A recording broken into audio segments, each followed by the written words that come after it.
요한복음 15장은 하나님과 예수님의 관계를 농부와 포도나무로, 그리고 예수님과 제자들의 관계를 포도나무와 가지의 관계로 비유해서 이렇게 제자들에게 교훈하고 계시는 성경입니다. 하나님 아버지와 온전한 사랑의 연합 가운데 있는 예수님은 아버지의 뜻에 순종함으로 하나님 아버지와 풍성한 사랑의 관계를 누리셨습니다.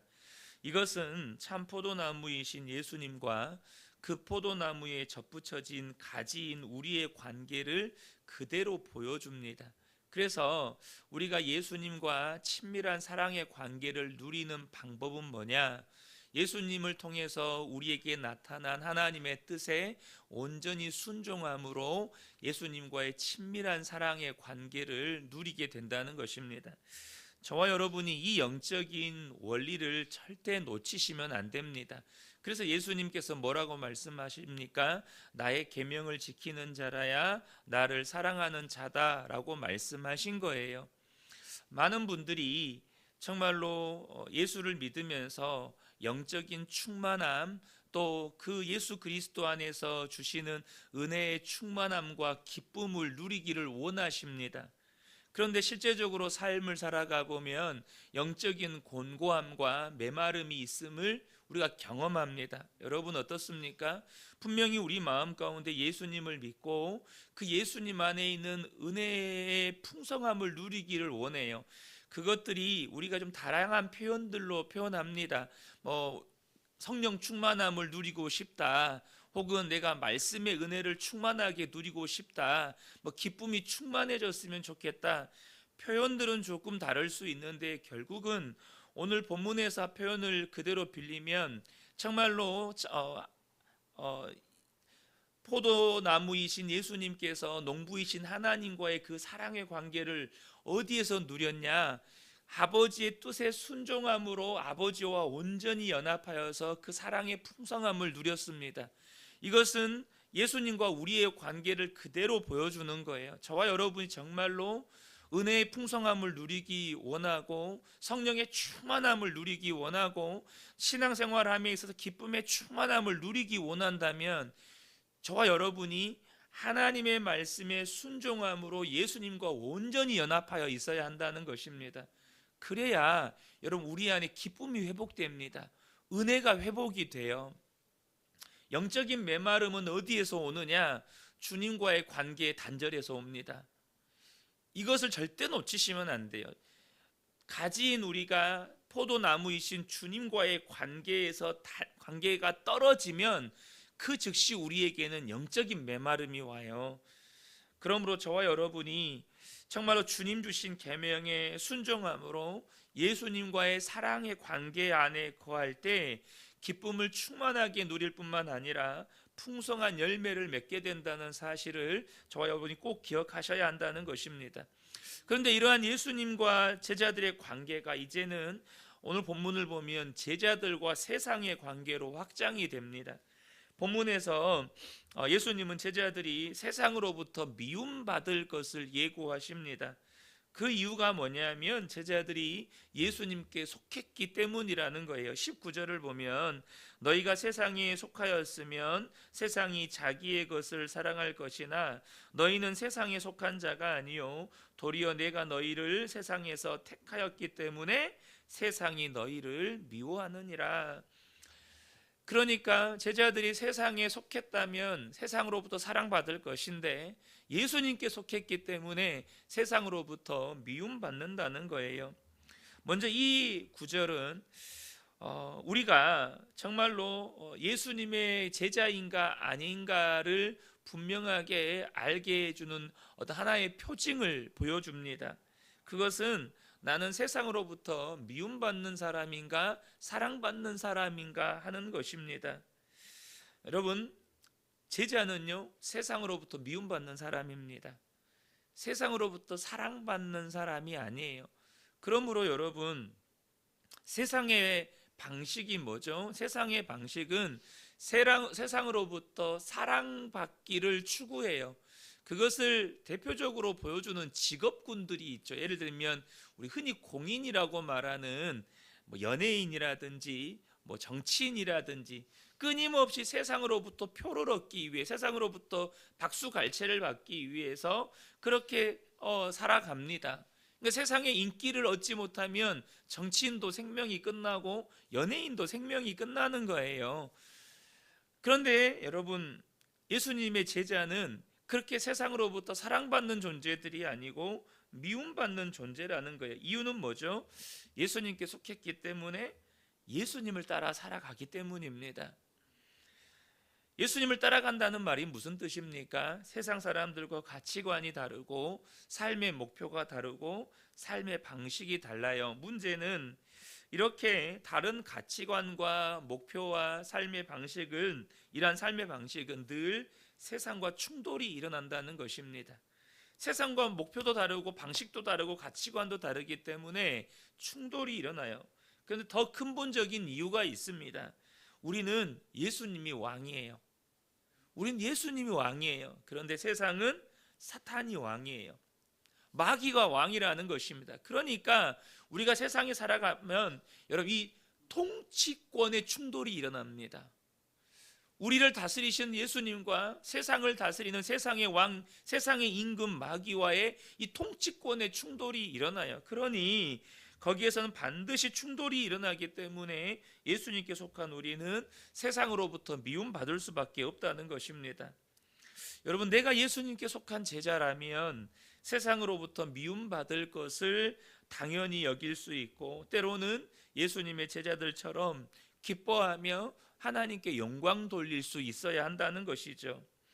그럼에도 우리가 그렇게 세상에서 때로는 이렇게 미움받으면서 살아갈 때 위로를 얻는 게 있습니다. 그게 뭐냐면, 예수님께 속한 우리를 미워하는 사람들만 있는 것도 아니라는 거예요. 무슨 말입니까? 우리를 통해서 증거되는 하나님의 말씀을 듣는 자들도 있다는 것입니다. 무엇보다 나와 함께 예수님을 따르는 제자들이 있다는 거예요. 그러므로 여러분, 우리가 데살로니가 전서를 보면 우리가 서로 위로하면서 인내하라고 말씀하시잖아요. 그러므로 여러분, 세상을 살아가다 보면 미움받는 일도 있지만 우리를 통해서 증거되는 하나님의 말씀을 듣고 영접하는 사람들도 있습니다. 그러므로 저와 여러분이 세상을 악마화해서는 안 된다는 거예요. 우리가 함께 어우러져 살아가는 이 사람들은 긍휼의 대상이지 미움이나 증오의 대상이 아니라는 것입니다. 그러므로 저와 여러분이 이 세상을 살아갈 때요, 우리는 언제나 긴장 속에서 삽니다.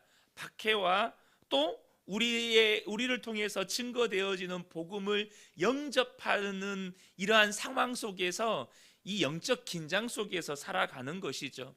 저는 우리 성도님들에게 미움받을 용기가 있게 되시기를 축복합니다. 그럼에도 불구하고 이 세상에 속한 사람들을 긍휼히 여길 수 있는 주님의 마음이 있는 저와 여러분 되었으면 좋겠습니다. 이미 세상은 예수님을 통해서 아버지가 보내신 많은 증거들을 보았습니다. 하나님의 아들이 아니라면 결코 할 수 없는 말씀을 선포하셨고, 결코 행할 수 없는 수많은 일들을 행하셨습니다. 그럼에도 불구하고 그들은 영접하지 않았고 미워했습니다. 분명히 예수님을 통해서 선포된 말씀이나 예수님이 행하신 일들을 보면 이분이 하나님이 보내신 하나님의 아들이다라는 걸 인정하지 않을 수가 없어요. 근데 왜 예수님을 미워하고 박해했을까요? 요한복음 3장 19절 20절을 보면, 그 정죄는 이것이니 곧 빛이 세상에 왔으되 사람들이 자기 행위가 악함으로 빛보다 어둠을 더 사랑한 것이니라. 악을 행하는 자마다 빛을 미워하여 빛으로 오지 아니하나니 이는 그 행위가 드러날까 하며. 왜 예수님을 미워하고 거절하고 박해했다는 것입니까? 자기들이 악하기 때문에 자기들의 행위가 드러날까 봐 그것을 감추기 위해서 예수님을 미워하고 박해했다는 거예요. 결국 자신들이 어둠 속에 있음을 자인했다는 것이죠. 그래서 오늘 본문 22절에 뭐라고 말씀합니까? 내가 와서 그들에게 말하지 아니하였더라면 죄가 없었으려니와 지금은 그 죄를 핑계할 수 없느니라. 그들이 자신의 죄를 핑계할 수 없다는 것입니다.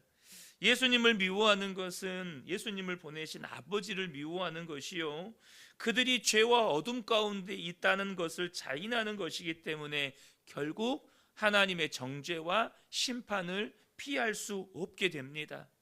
그래서 여러분, 사도 요한이, 여러분 요한복음과 요한서신서를 보면 정말로 이렇게 연결되는 말씀들이 참 많아요. 저자가 동일하기 때문에 그렇습니다. 보면 요한일서 2장 15절부터 17절에 이 말씀이 있습니다. 이 세상이나 세상에 있는 것들을 사랑하지 말라.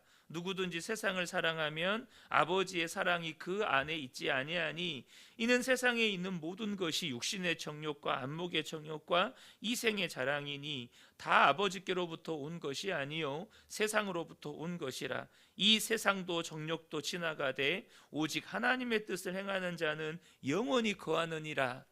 무슨 말씀입니까? 이 세상은 예수님을 거부하고 예수님을 박해함으로 그들이 죄와 어둠 속에 있음을 자인했습니다. 그래서 그들은 하나님의 정죄와 심판을 받게 될 것입니다. 하나님께 정죄받고 심판받을 이 세상과 이 세상에 있는 것들을 사랑하지 말라는 것입니다. 왜요? 그러면 세상과 함께 하나님의 정죄와 심판을 받게 된다는 것입니다. 그런데 누구만, 어떤 사람만 영원히 거합니까? 하나님을 사랑하고 그 하나님의 뜻을 행하는 자만 영원히 거한다는 것입니다. 영원한 하나님 나라에 들어갈 자격을 얻는다는 거예요. 사랑하는 성도 여러분, 우리는 예수님께 속한 자입니다. 예수님께 속한 예수님의 제자들입니다. 저와 여러분이 꼭 기억하셨으면 좋겠습니다. 우리가 신앙생활하면서 정말로 영적인 풍성함을 누리기를 원하는 갈망들이 있어요. 절대 놓치시면 안 됩니다.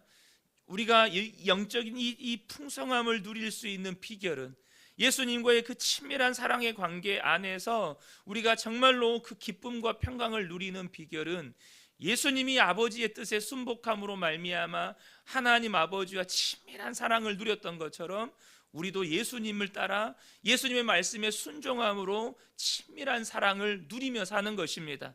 그러면 세상으로부터 미움받아요. 그러나 꼭 기억하실 것은 미움만 받는 게 아니라는 것입니다. 우리를 통해서 빛 가운데로 나아오는 자들이 있다는 거죠.